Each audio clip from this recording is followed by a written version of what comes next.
Saya Leon Alamsah, calon guru penggerak Angkatan 8 dari SD Negeri Kejambon 7 Kota Tega.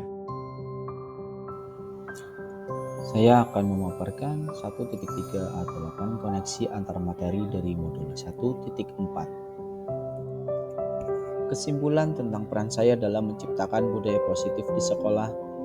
Sedikit kilas balik apa yang sudah saya pelajari pada modul 1. Di dalam modul 1, saya dipelajari tentang paradigma dan visi guru penggerak, di mana di dalam modul 1 ini terdapat 4 submodul yang terdiri dari modul 1.1, materi refleksi filosofis pendidikan nasional Ki Hajar Dewantara. Modul 1.2 dengan materi nilai-nilai dan peran guru penggerak. Dan modul 1.3 dengan materi visi guru penggerak, dan terakhir adalah modul 1.4 dengan materi budaya positif. Di dalam rangkaian modul tersebut merupakan rangkaian tentang paradigma dan visi guru penggerak, di mana guru penggerak merupakan guru yang dijadikan sebagai pemimpin pembelajaran yang nantinya bisa mendorong tumbuh kembang murid secara holistik, aktif, dan tentunya proaktif. Ada beberapa hal yang bisa saya pahami dari pernyataan Ki Hajar Dewantara yang tertuang dalam materi modul 1.1 adalah pendidikan adalah menuntun tumbuh atau hidupnya kodrat yang ada pada anak agar dapat memperbaiki lakunya untuk mencapai keselamatan dan kebahagiaan setinggi-tingginya, baik sebagai manusia maupun sebagai anggota masyarakat. Yang kedua, murid diibaratkan sebagai tanaman, tidak akan tumbuh jagung murid yang mempunyai kodrat padi, tapi sebaliknya tidak akan tumbuh padi murid yang mempunyai kodrat jagung. Guru hanya merawat saja sesuai dengan cara menanam sesuai dengan kodratnya. Tanamlah jagung seperti menanam jagung, dan tanamlah padi seperti menanam padi. Yang ketiga, pendidikan hendaknya sesuai dengan kodrat alam dan kodrat sang Maha. 4. Pendidikan adalah tempat persemaian segala benih-benih kebudayaan. 5. Mendidik dengan sistem among, ing ngarso sang tuldo, ing matio mangkon garsa tuturi handayani. Yang keenam, pendidikan yang menghamba pada anak. Yang ketujuh, asimilasi budaya menganut konsep trikon. Pada modul 1.2, nilai dan peran guru penggerak. Di dalam materi modul 1.2 ini saya dipelajari tentang nilai dan peran guru penggerak. Sehingga materi modul 1.2 ini merupakan penguat untuk menjalankan filosofi Ki Hajar Dewantara dengan menegakkan nilai guru penggerak dan siap menerangkan peran guru penggerak.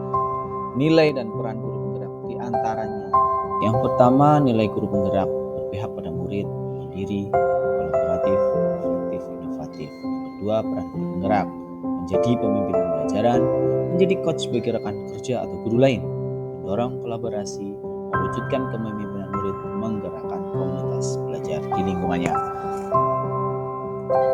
Selanjutnya, visi dan prakarsa perubahan. Setelah memahami modul 1.1 dan 1.2, alur berikutnya adalah membuat visi. Visi di sini didasari dari impian guru pada murid masa depan, sehingga dari impian tersebut guru bisa membuat rencana dan alur untuk mencapai sebuah impian. Dengan prakarsa perubahan dan dengan menghitung aset tentang aksi dan pembelajaran, guru bisa membuat sebuah prakarsa perubahan dengan sebuah manajemen inquiry apresiatif, yakni dengan menerapkan tahapan-tahapan bagja, tentunya dengan tujuan untuk menjaga dan kekuatan simultannya. Alur inquiry apresiatif atau disebut IA dari bagja sendiri adalah dengan cara buat pertanyaan, define, ambil pelajaran, discovery, gali mimpi, dream, jabarkan rencana, desain, dan atur eksekusi, delivery. Dari manajemen inquiry apresiatif bagja ini nantinya akan melahirkan prakarsa-prakarsa perubahan yang sudah terencana dan siap dengan aksi nyata, yang nantinya akan menjadikan sebuah perubahan yang positif sesuai dengan visi guru penggerak dan juga sesuai dengan tujuan pendidikan nasional. Perubahan-perubahan positif yang dibentuk oleh prakarsa tersebut akan tercipta atau terwujudnya sebuah budaya positif di sekolah. Kemudian, apa saja komponen budaya positif dan bagaimana mengelola penyimpangan akan nilai-nilai universal keyakinan sekolah. Pertanyaan-pertanyaan tersebut telah dipelajari di modul 1.4 dengan materi budaya positif. Di dalam modul 1.4, saya telah memahami bagaimana mengelola penyimpangan akan nilai-nilai universal keyakinan sekolah dan bagaimana guru mengambil peran dalam kontrol manajer dengan menerapkan segitiga restitusi. Berikut beberapa materi yang sudah dipelajari dan dipahami di modul 1.4. Materi yang sudah dipelajari dan dipahami di modul 1.4 ini yaitu 1. Disiplin positif dan kebijakan universal. Kedua, teori motivasi, hukuman, penghargaan, dan restitusi. Yang ketiga, keyakinan kelas. Yang keempat, 5 kebutuhan dasar manusia dan dunia berkualitas.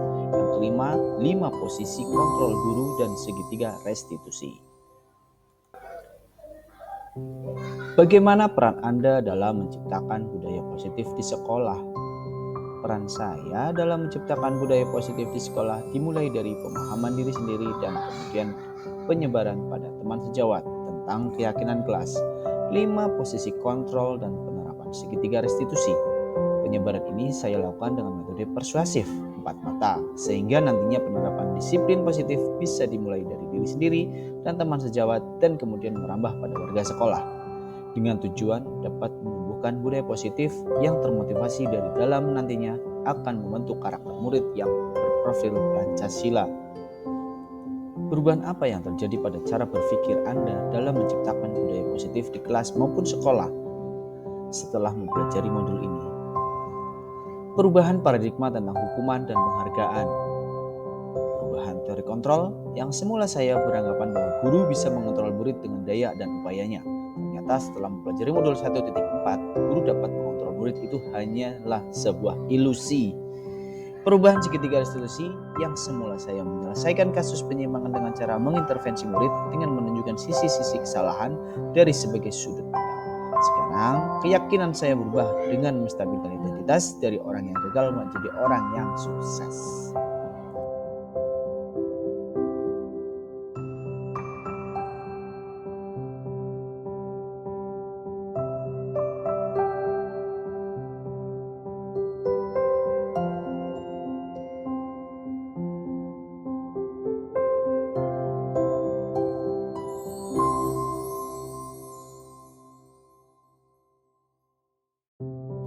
Selain konsep-konsep yang disampaikan dalam modul ini, adakah hal-hal lain yang menurut Anda penting untuk dipelajari dalam proses menciptakan budaya positif, baik di lingkungan kelas maupun di sekolah?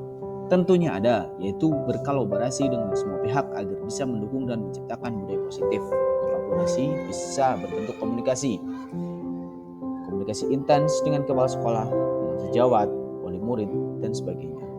Kemudian, komunikasi tersebut juga berbentuk persamaan persepsi antara semua warga sekolah sehingga bisa jadi satu visi dan misi dalam menciptakan budaya positif. Demikian paparan koneksi antar materi 1.4. Terima kasih. Wassalamualaikum warahmatullahi wabarakatuh.